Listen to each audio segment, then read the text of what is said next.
हर हर महादेव। सभी को हरितालिका तीज व्रत की हार्दिक शुभकामनाएं और आशीर्वाद।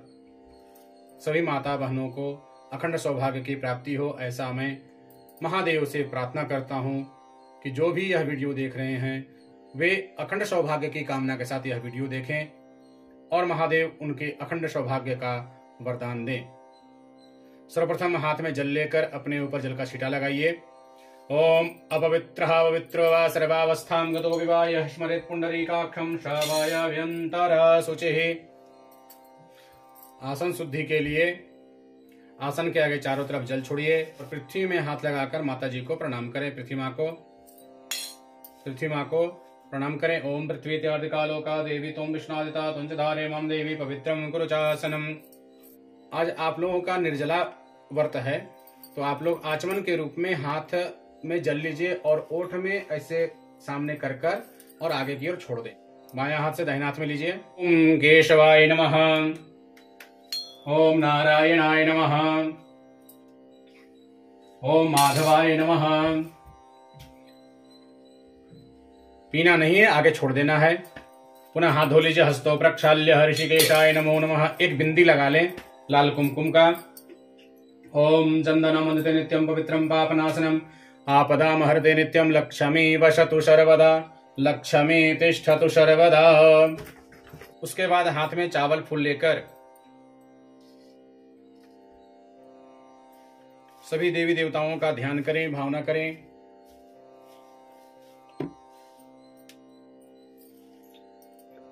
ओम स्वस्ति न इंद्र वृद्धश्रवाः स्वस्ति नः पूषा विश्ववेदाः स्वस्ति नस्तारिक्षो अरिष्टानेमिः स्वस्ति नो बृहस्पति दधातु। ओम द्यौः शान्तिरन्तरिक्षगुं शान्तिः पृथिवी शान्तिरापः शान्तिरोषधयः शान्तिः वनस्पतयः शान्ति विश्वे देवाः शान्ति ब्रह्म शान्ति सर्वगुं शान्ति शान्तिरेव शान्ति श्यामा शान्तिरेधि। अतो यतः समीहसे ततो नो अभयं कुरु शन्नः कुरु प्रजाभ्यो अभयन्नः पशुभ्यः सुशान्तिर्भवतो सर्वारिशान्तिर्भवतो श्रवण कामना सिद्ध्यन्तो। ओम श्री गणपत्यादेवताभ्यो नमो नमः। सामने महादेव के ऊपर चढ़ा दीजिए चावल फूल। उसके बाद बाएं हाथ में चावल लेकर दाहिने हाथ से जब मैं नमः बोल रहा हूं तो महादेव के सामने ही छोड़ते जाएं। ओम श्रीमण महागणाधिपतये नमः, ओम लक्ष्मीनारायणाभ्याम नमः, ओम उमा महेश्वराभ्याम नमः, ओम वाणी हिरण्यगर्भाभ्याम नमः, ओम शशि पुरंदराभ्याम नमः, ओम मात पितृचरण कमलेभ्यो नमः, ओम इष्ट देवी देवताभ्यो नमः, ओम कुलदेवी देवताभ्यो नमः, ओम ग्राम देवताभ्यो नमः, ओम स्थान देवताभ्यो नमः, ओम सर्वेभ्यो देवेभ्यो नमः, ओम सर्वेभ्यो ब्राह्मणेभ्यो नमः, ओम सिद्धि बुद्धि सहिताय श्रीमन्महागणाधिपतये नमः। इति कर प्रधान देवता श्री नर्मदेश्वर श्याम सदा शिवाय नमो नमः। पुनः हाथ में फूल लीजिए, हाथ जोड़कर प्रार्थना करेंगे। ओम सर्वमंगल मांगल्ये शिवे सर्वार्थ साधिके शरण्ये त्र्यंबके गौरी नारायणे नमोस्तुते। सर्वबाधा निर्मुक्तो धनिधानेषु दान्विता मनुष्यो मत् प्रसादेन भविष्यति न संशयः। वक्रतुंड महाकाय सूर्यकोटि समप्रभा निर्विघ्नं कुरु मे देव सर्वकार्येषु सर्वदा। विनायकं कुरु भानो ब्रह्मा विष्णु महेश्वरान् सरस्वती प्रणमायादो धर्म कामार्थ सिद्धये। तदेव लग्नं सुदिनं तदेव ताराबलं चन्द्रबलं तदेव विद्याबलं देवबलं तदेव लक्ष्मीपतेति युगरश्मरामि। श्रीमन्महागणाधिपतये नमो नमः, उमापति महादेवाय नमो नमः, हनुमते नमो नमः। श्री नर्मदेश्वर श्याम सदा शिव देवता कृपा प्रसाद प्राप्ति कामनार्थे सहितः उमापति महादेवः पूजनः पंचोपचारेण पूजनः संकल्पः अहं करिष्ये सहितः। पुनः हाथ में जल लेंगे।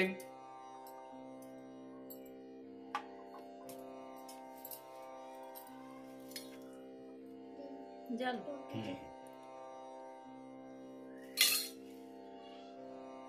बोलिए।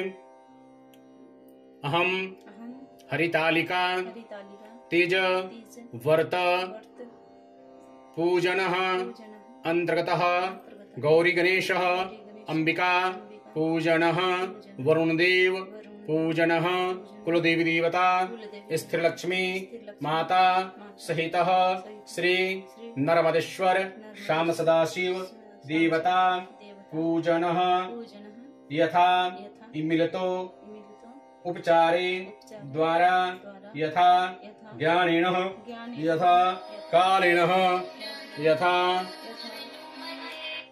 सामग्र्या द्वारा भगवत आराधना संकल्पः सहितः मम अखंड सौभाग्य प्राप्ति कामनार्थे श्री नर्मदेश्वर श्याम सदाशिव देवता आराधना संकल्पः अहम करिष्ये।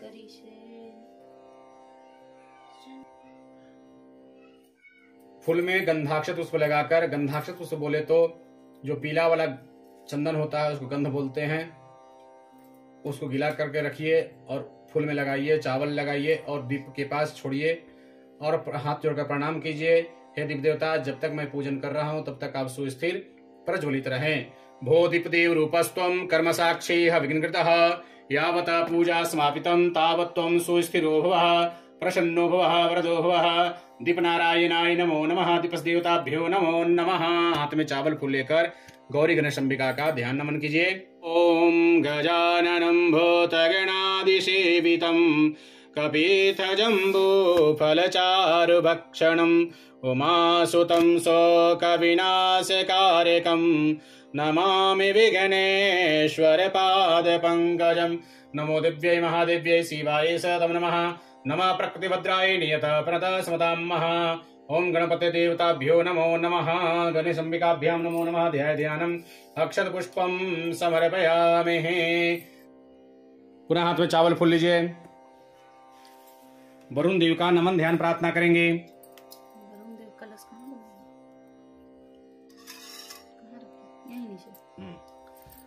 हरि ओम तत्वाजामि ब्रह्मणा वंद्यमान शास्त्रे यजमानो हविर्भिषेडमानो वरुणे हवुद्धर्षगं शमान आयो प्रमोखि अस्मिन् कलशे वरुणं साङ्गं समरिवारं सायुद्धं सा शक्तिका वयामि स्थापयामि पूजयामि।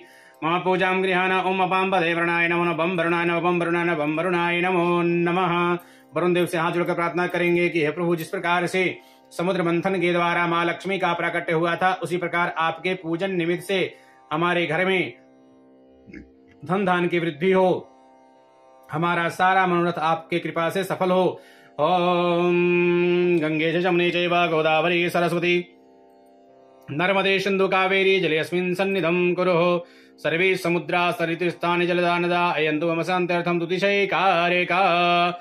ओम बम वरुणाय नमः। बम वरुणाय नमः। पुनः हाथ में चावल फूल लेकर अपने कुल देवी देवता का ध्यान नमन करेंगे। ओम गौरी पद्मासी मेधा सावित्री विजया जया देवसेना सुधा स्वाहा मातर लोक मातर घृते पुष्टि तथा तुष्टि आत्मनः कुल देवता गणेशेनादिका हेतौ वृद्धो पूजाश्च षोडशः। षोडश मातृभ्यो नमो नमः। कुल देवी देवताभ्यो नमो नमः।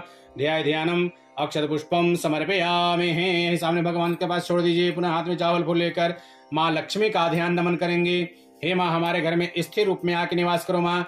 ओम अरुण कमल संस्था रुद्रजः पुंजवर्णाम कर कमल तेष्टा भीति युगमाम्बुजा च मणिमय मुकुटाढ्य अलंकृता कल्पजालय भवतु भुवन माता संततम। श्री श्रीयै नमो नमः। धनलक्ष्मी नमः। गजलक्ष्मी नमः।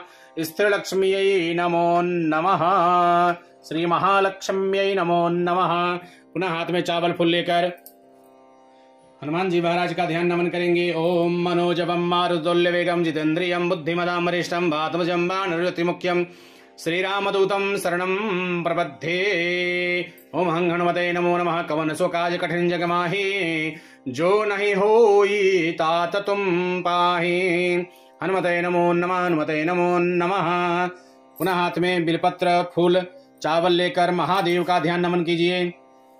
ओम आत्मा तुम गिरिजामती सहचरा प्राण शरीरम गृहम पूजा ते विषयोपभोग रचना निद्रा समाधि स्थितिः संचारः प्रदयो प्रदक्षिण विधि स्तोत्राणि सर्वांगिरो यद्यत् कर्म करोमि तद्वदखिलं शंभो तव आराधनम्।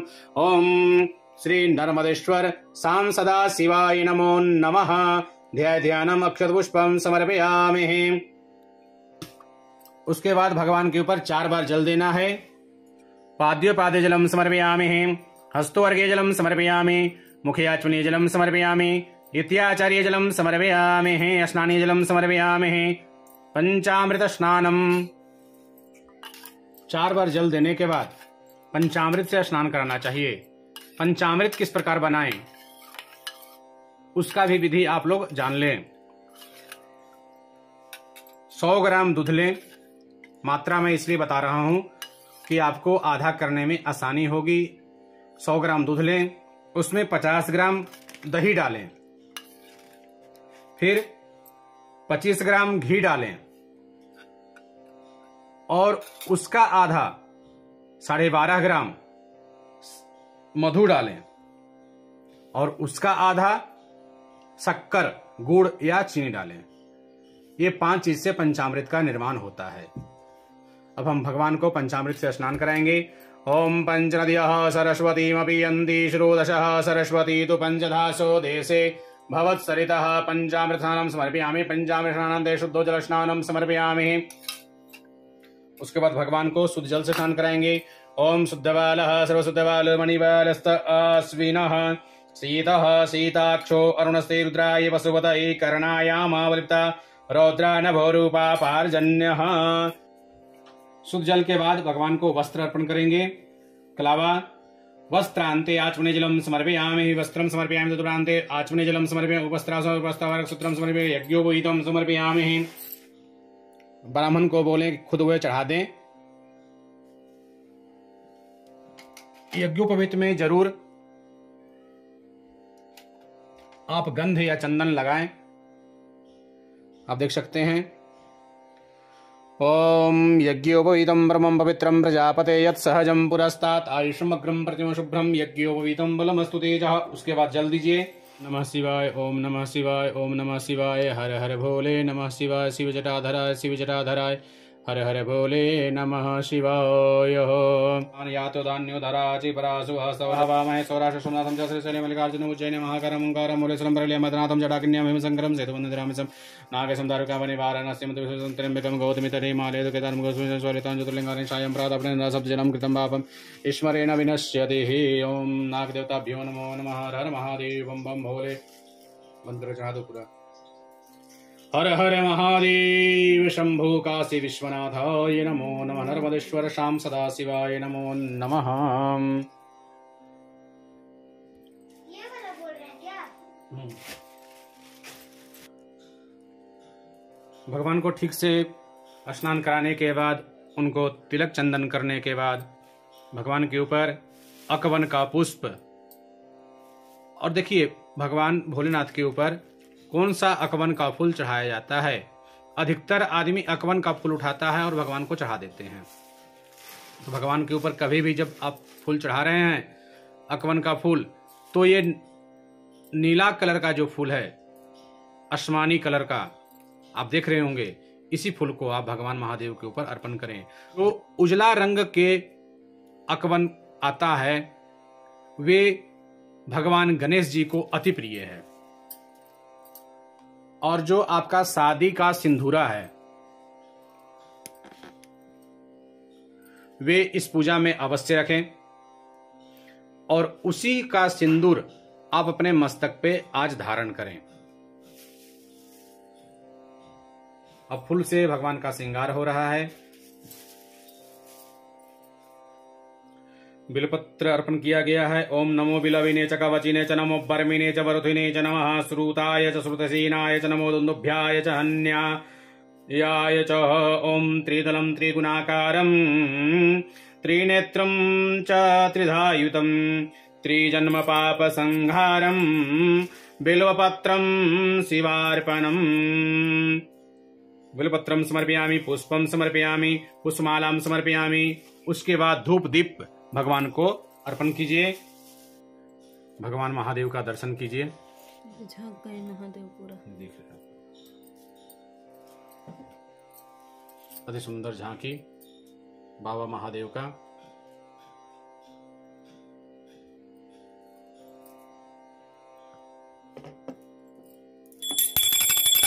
ओम ब्राह्मणोषमघमासिद् बाहुराजन्यः कृतः ऊरुजस्य पद्भ्यागुं क्षुद्रो जायतः चन्द्रमा मनसो जातस्थो सुरजो जायतः श्रोत्राद्वायशव्राणश्च मुखादयग्निरजायतः धूपार्घ्यापयामि दीपं दर्शयामि हस्तो प्रक्षाल्य। हाथ धोकर भगवान को भोग लगाया जाए। भोग में जरूर आप बिलपत्र अर्पण करें। ओम नाभ्य आसीदंतरिषगुंसिष्णो देवोषावरता पद्भ्यां भूमिदृशः श्रोत्रा तथा लोका कल्पयन्नः त्वदीयं वस्तु गोविन्दः तुभ्यमेव समर्पयिता गृहाण सुमुखो भूत्वा प्रसीदः परमेश्वरः। बिलपत्र छोड़िए। 3 बार जल अर्पण करें। ओम नैवेद्यान्त्याचमनजलं समर्पयामि मुखपञ्जलं समर्पयामि हस्तजलं समर्पयामि। प्राणाय स्वाहा पानाय स्वाहा व्यानाय स्वाहा समानाय स्वाहा उदानाय स्वाहा मध्य मध्य पाने उदर सबलताम्बूलं समर्पयामि द्रवदक्षिणां समर्पयामि। हाथ में पुनः बिलपत्र फूल लेकर भगवान को नमस्कार करें, प्रार्थना करें। हे महादेव, हे माँ पार्वती, जिस प्रकार बन पाया आपका मैंने आज पूजन की, आप इस पूजन को स्वीकार करें और हमें अखंड सौभाग्य का वरदान दे मां। ओम आत्मा त्वं गिरिजामति सहचरा प्राणा शरीरं गृहं पूजा ते विषयोपभोगरचना निद्रा समाधि स्थिति संचारः प्रदयो प्रदक्षिण विधि स्तोत्राणि सर्वाङ्गिरो यद्यत् कर्म करोमि तद्वदखिलं शम्भो तव आराधनम् शम्भो तव आराधनम्। हाथ में अंजलि में जल लीजिए। जल लेना है। दाहिने हाथ में जल लीजिए। अंजलि बोले तो ये बीच में बोलिए। अनेना पूजनेन कृतार्चनेन श्री गणेश अंबिका सहितः समस्तः आवाहित प्रतिष्ठित देवी देवता सहितः श्री नर्मदेश्वर शाम्ब सदाशिव देवता प्रियंताम नमः। हमने छोड़िए, वहां से उठाकर मस्तक पे जल लगाएंगे। ओम श्री शाम सदाशिवाय नमः विष्णवे नमः हर हर महादेव बम बम भोले काशी विश्वनाथाय नमो नमः। प्रेम से बोलिए उमापति महादेव की जय। हाथ में बिलपत्र और फूल लेकर हरितालिका व्रत कथा का श्रवण करेंगे। हर हर महादेव। हरितालिका तीज व्रत कथा का आप सभी श्रवण करें। सुत जी ने कहा, शौनकादिक महर्षिगण मदार के फूलों से ये हुए केश वाली दिव्य वस्त्रों से विभूषित पार्वती जी को तथा मुंडमाला में सुशोभित शिव जी को, जो दिगंबर वस्त्र विहीन रहते हैं, ऐसे शिव जी को मैं बार बार प्रणाम करता हूँ। कैलाश पर्वत के रम्य शिखर पर विराजमान शिव जी से पार्वती जी ने पूछा कि हे महेश्वर, आप आज मुझे कोई गुप्त से गुप्ततर रहस्य की बात बताने की कृपा करें। वह ऐसी बात हो जो सभी धर्मों का सार, अल्प परिश्रम से ही करने योग्य तथा अत्यंत फलदायिनी कथा का जिसमें समावेश हो। यदि आप मुझ पर प्रसन्न हैं तो उसे बताने की कृपा करें। हे प्रभु, मैंने पूर्व जन्म में ऐसा कौन सा तप या दान या व्रत किया था जिसके फलस्वरूप आप जैसे त्रैलोक्य के अधीश्वर अनादि और अनंत रूप वाले पति मुझको प्राप्त हुए। शिव जी ने कहा, हे देवी, अब मैं तुमसे सर्वोत्तम व्रत का कथन करता हूँ, क्योंकि तुम मेरी प्रेयसी हो, अतः मैं तुमसे इस गुप्त व्रत को बतलाता हूँ। जिस प्रकार ताराओं में चंद्र, ग्रहों में सूर्य, चारों वर्णों जैसे 4 वर्ण ब्राह्मण, क्षत्रिय, वैश्य और शूद्र, इसमें ब्राह्मण, देवों में विष्णु, नदियों में गंगा, पुराणों में महाभारत, वेद ऋग्वेद, यजुर्वेद, सामवेद और अथर्ववेद में सामवेद और इंद्रियों में मन श्रेष्ठ है, उसी प्रकार पुराणों एवं वेदों का सर्वस्व उसी प्राचीन व्रत का मैं तुमसे कथन करता हूं, तुम उसे स्थिर चित्त से सुनो। पूर्व काल में जिस व्रत को तुमने किया था उसी के प्रभाव से तुमने मेरी पत्नी का स्थान प्राप्त की। प्रेयसी होने के कारण ही मैं तुझसे यह व्रत को प्रकट करता हूं। भाद्रपद के शुक्ल पक्ष के हस्त नक्षत्र से युक्त तृतीया तिथि के दिन इस व्रत का अनुष्ठान करने से त्रिविध ताप, दैहिक, दैविक, भौतिक एवं पाप से स्त्रियां मुक्त हो जाती है। हे देवी, पूर्व काल में इस महाव्रत को तुमने हिमालय पर्वत पर किया था। उस सभी पूर्व वृत्तांतों का मैं तुमसे वर्णन करूंगा। पार्वती ने कहा, हे नाथ, मैंने इस उत्तम व्रत को किस प्रकार किया था उन सभी वृत्तांत को मैं आपके मुख कमल से श्रवण करना चाहती हूँ। तब शिवजी बोले, पर्वतों में श्रेष्ठ हिमालय नाम का एक पर्वत है जो अनेक प्रकार की भूमि तथा विविध वृक्षों से परिव्याप्त है। उस पर्वत पर अनेक प्रकार के पक्षी, मृग, देवगण, गंधर्व, सिद्ध, चारण, गुह्यक प्रमुदित मन से विचरण करते हैं एवं गंधर्वगण निरंतर गान किया करते हैं। उस पर्वत की चोटी स्फटिक बिल्लौर नामक एक विशेष मणि, स्वर्ण मणि और मूंगों से सुशोभित है। यह पर्वत आकाश के समान ऊंचा है।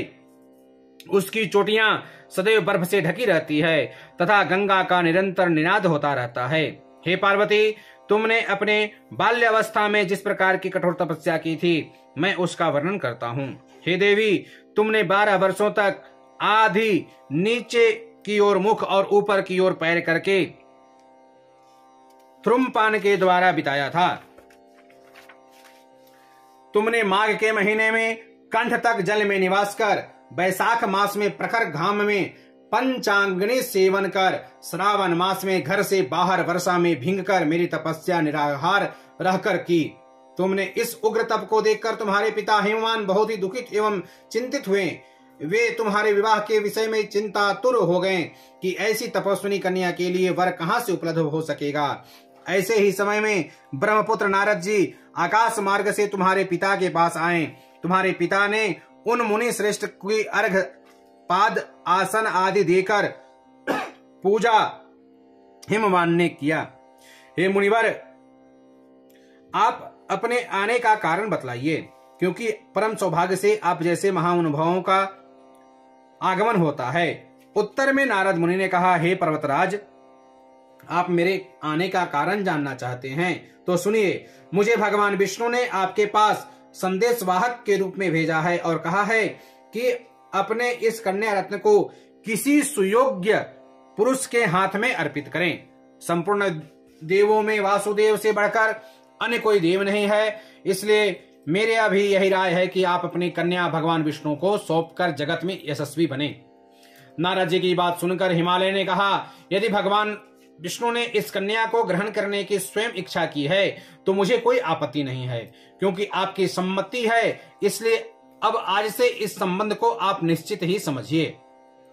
हिमवान द्वारा इस प्रकार का निश्चयात्मक उत्तर पाकर नारद जी उस स्थान से अंतर ध्यान होकर शंख, चक्र, गदा एवं पद्मधारी विष्णु के पास उपस्थित हुए। उन्होंने हाथ जोड़कर भगवान विष्णु से बोले, हे देव, मैंने आपका विवाह संबंध पर्वतराज हिमवान की पुत्री से निश्चित कर दिया है। उधर हिमवान ने प्रसन्न होकर तुमसे कहा कि हे पुत्री, मैंने तुम्हारा विवाह भगवान विष्णु के साथ पक्का कर दिया है। पिता द्वारा विपरीतार्थक वाक्य सुनकर तुम अपनी सखियों के घर चली गई और वहीं भूमि पर लुंठित होकर अत्यंत विलाप करने लगी। तुमने रुदन करते देखकर तुम्हारी सहेलियां ने तुमसे पूछा कि हे देवी, तुम अपने दुख का कारण मुझे बताओ, हम सभी निसंदेह आपका कार्य पूरा करेगी। सखियों द्वारा आश्वासन पाकर तुमने उत्तर दिया कि हे सखी, आप सभी सुनिए, मेरी इच्छा महादेव जी के साथ विवाह करने की है, परंतु मेरे पिता ने मेरी इच्छा के विरुद्ध कार्य किया है, अर्थात उन्होंने भगवान विष्णु के साथ हमारा विवाह करने का नारद जी को वचन दे दिए हैं। इसलिए सखियों, अब मैं अपने इस शरीर का निश्चित रूप से परित्याग करूंगी। तब तुम्हारी बात सुनकर सखियों ने कहा, तुम घबराओ नहीं, हम और तुम दोनों ही किसी ऐसे घनघोर वन में निकल चलें जहां पर तुम्हारे पिता न पहुंच सकें। इस प्रकार की गुप्त मंत्रणा करके तुम अपने सखियों के साथ निर्जन वन में पलायन कर गई। तदनंतर तुम्हारे पिता हिमवान ने पास पड़ोस के प्रत्येक घरों में तुम्हारी खोज की, किंतु तुम्हारा कहीं भी पता न लगा। तुम्हारे पिता ने तुम्हें न पाकर मन में संदेह किया कि कहीं किसी देव, दानव, किन्नर आदि ने मेरी पुत्री का अपहरण तो नहीं कर लिया। वे इस सोच में पड़ गए कि अब नारद जी को क्या जवाब दूंगा, क्योंकि मैंने उन्हें विष्णु के लिए पुत्री के विवाह का वचन दिया था। अब मैं उपहास का पात्र बन जाऊंगा। ऐसा सोचते सोचते वे घबराकर मूर्छित हो गए। उन्हें संज्ञा शून्य होते ही सभी लोग उनके समीप एकत्रित होकर उनसे पूछने लगे कि हे पर्वतराज, आप अपने मूर्छितावस्था के कारण मुझे बतावे। कुछ स्वस्थ होने के बाद हिमवान ने उन लोगों से कहा, मेरी कन्या का किसी ने अपहरण कर लिया है, अथवा हो सकता है किसी विषधर सांप ने डस लिया हो, अथवा सिंह, व्याघ्र आदि किसी हिंसक पशु ने भक्षण कर लिया हो। यदि मेरे दुख का कारण है, न जाने मेरी पुत्री कहाँ चली गई है, अब मैं क्या करूं। ऐसा कहते हुए हिमालय इस प्रकार कांपने लगे जैसे किसी प्रचंड आंधी में वृक्ष हिलने लगते हैं। तत्पश्चात तुम्हारे पिता तुम्हारी खोज में भयानक जंगल में भीतर अग्रसर हुए। इधर तुम तो पहले से ही अपने सखियों के साथ उस भीष्म वन में जा चुकी थी। उस स्थान पर एक नदी प्रवाहित हो रही थी, वहां एक गुफा कंदरा भी थी। तुमने उसी गुफा में जाकर आश्रय लिया और निराहार रहकर मेरी बालुकामयी मूर्ति शिव पार्वती सहित का स्थापन किया। तब भाद्र मास के शुक्ल पक्ष की तृतीया हस्त नक्षत्र से युक्त आई। तब तुमने उस दिन रात्रि में जागरण कर गीत बाधादि के साथ मेरा भक्ति पूर्वक पूजन की। हे प्रिय, तुम्हारे द्वारा की गई उस कठिन तपस्या एवं व्रत के प्रभाव से मेरा सिंहासन चलायमान हो उठा और जहां तुम सखियों के साथ यह व्रत कर रही थी उस स्थान पर मैं जा पहुंचा। मैंने तुमसे कहा कि हे वराने, मैंने तुमसे अत्यंत प्रसन्न हूं, तुम मुझसे अपना इच्छित वर प्राप्त कर लो। तब उत्तर में यदि तुमने कहा कि हे देव, यदि आप मुझ पर प्रसन्न हैं तो आप मुझे पति रूप में प्राप्त हों। मैं तथास्तु ऐसा ही हो कहकर पुनः अपने कैलाश पर्वत आ गया। मेरे चले आने के बाद तुमने प्रातःकाल नदी में स्नान कर मेरी स्थापित मूर्ति का विसर्जन किया। इतना करने के बाद तुमने अपने सखियों के साथ पारण किया। उसी समय तुम्हारे पिता हिमालय भी तुम्हें खोजते हुए उसी जंगल में आ पहुंचे, किंतु वन की घनता के कारण चारों ओर ढूंढने पर भी तुम्हारी कुछ भी पता न उन्हें लगा। अब तो वे निराश होकर भूमि पर गिर पड़े। पुनः उठने के बाद हिमवान ने 2 कन्याओं को सुप्तावस्था में देखा। उन्होंने निकट आकर तुम्हें गोद में उठा लिया और रुदन करने लगे। रोते रोते उन्होंने तुमसे पूछा कि तुम इस घनघोर जंगल में किस प्रकार आ पहुंची हो। पिता की बात सुनकर तुमने उनसे कहा, हे तात, मैं अपना विवाह शिव जी के साथ करना चाहती थी, परंतु मेरी इच्छा के प्रतिकूल आपने विष्णु भगवान से मेरा वैवाहिक संबंध स्थित करने का निश्चय लिया। इसी कारण रुष्ट होकर मैंने अपने सखियों के साथ गृह का परित्याग कर दिया और इस भीष्म वन में चली आई। हे तात, यदि आप मुझे घर ले जाना चाहते हैं तो मुझे महादेव जी से विवाह करने की आज्ञा दीजिए। मेरा ऐसा ही दृढ़ निश्चय है। तुम्हारे इस दृढ़ संकल्प को जानकर तुम्हारे पिता ने तथास्तु ठीक है कहा और तुम्हें अपने साथ घर वापस ले गए। घर पहुंचने पर मेरे साथ तुम्हारा पानी ग्रहण हुआ। उसी व्रत के प्रभाव से तुमने अचल सौभाग्य का प्राप्त कर ली। मैंने आज तक इस व्रत का कथन किसी से नहीं किया। हे देवी, तुम अपनी सखियों के द्वारा हरण करी गई थी, इसीलिए इस व्रत का नाम हरितालिका पड़ा। पार्वती जी कहते हैं, हे प्रभु, आपने इस व्रत के नाम का निरूपण तो कर दिया, अब इसके विधान और महात्मा का वर्णन भी कीजिए। इस व्रत को करने का क्या फल होता है तथा इस व्रत को पहले किसने किया था, आप यह भी बतलाने का कृपा करें। शिव जी बोले, हे देवी, अब मैं तुमसे इस व्रत का विधान बतलाऊंगा। सौभाग्य की कामना रखने वाली सभी नारियों के लिए यह व्रत करने का योग्य है, क्योंकि यह व्रत स्त्रियों को सौभाग्यदायक है। सर्वप्रथम केले का खंभों से एक मंडप का निर्माण करावे। तदनंतर उस मंडप में विविध वर्णों के वस्त्रों से आच्छादित कर उसमें सुगंधित चंदन का लेपन करे। फिर उसमें पार्वती सहित मेरी बालू की मूर्ति बनाकर स्थापित करे। शंख, भेरी, मृदंग आदि और बाजों को बजाकर विविध प्रकार के सुगंधित पुष्पों एवं नैवेद्य आदि चढ़ाकर मेरी पूजा करे। पूजन के बाद उस दिन रात्रि में जागरण करे। ऋतु में सुपारी, जामुन, मौसमी, नारंगी आदि का भोग अर्पित करे। पूजा अनुसार नारियल, तत्पश्चात 5 मुख वाले शांति स्वरूप एवं त्रिशूलधारी शिव को मेरा नमस्कार है, ऐसा कहकर नमन करे। नंदी, भृंग, महाकाल आदि गणों से युक्त शिव को मेरा नमस्कार है तथा सृष्टि स्वरूपिणी प्रकृति रूप शिव की कांता पार्वती को मेरा नमस्कार है। हे सर्वमंगल प्रदायिनी जगन्मय शिव रूप कल्याणदायी के शिव रूपे शिवे शिव स्वरूपा तेरे तथा शिव का निर्मित एवं ब्रह्मचारिणी स्वरूप जगत धात्री के लिए मेरा बार बार प्रणाम है। हे सिंहवाहिनी, आप भवताप से मेरा त्राण करें। हे महेश्वरी, आप मेरी संपूर्ण इच्छाओं को पूर्ण करें। हे मातेश्वरी, मुझे राज्य, सौभाग्य, संपत्ति प्रदान करें। इस प्रकार कहकर मेरी तथा मेरे साथ तुम्हारी पूजा स्त्रियों को करनी चाहिए। विधिवत कथा श्रवण करने के पश्चात सामर्थ्य के अनुसार ब्राह्मण को अन्न, वस्त्र एवं धन प्रदान करें। तदंतर भूयसी दक्षिणा देकर संभव हो तो स्त्रियों को आभूषण आदि भी देवें। इस सौभाग्यवर्धनी पुनित कथा को अपने पति के साथ श्रवण करने से नारियों को महान फल की उपलब्धि होती है। हे देवी, इस विधि से जो स्त्रियां इस व्रत को करती है उन्हें 7 जन्मों तक राज सुख एवं सौभाग्य प्राप्त होता है। व्रत के दिन जो नारी अन्न का आहार ग्रहण करती है वह 7 जन्म तक संतानहीनता एवं विधवा होती है।